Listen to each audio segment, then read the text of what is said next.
જમતી વખતે છાશ પીવી જોઈએ કે ના પીવી જોઈએ? તો હા મિત્રો, જમતી વખતે છાશ જરૂરથી પીવી જોઈએ, પરંતુ માપસર અને યોગ્ય માત્રામાં છાશ પીવી જોઈએ. અમુક લોકો જમતી વખતે વધારે પડતી ઠંડી છાશ પીતા હોઈએ છે.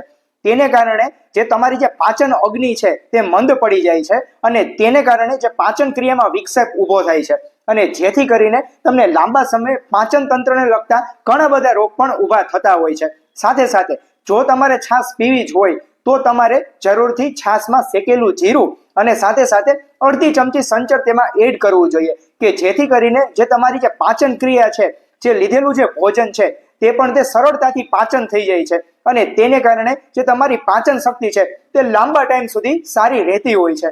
સાથે સાથે ભોજન સરળતાથી પાચન થઈ તો જાય છે અને તેને કારણે તમારે કબજિયાત અને ગેસ, એસિડિટી જેવી લાંબા ટાઈમે જે સમસ્યા ઊભી થાય છે તેમાં પણ તે તમને જરૂરથી આંશિક રીતે તમને જરૂરથી રાહત આપે છે.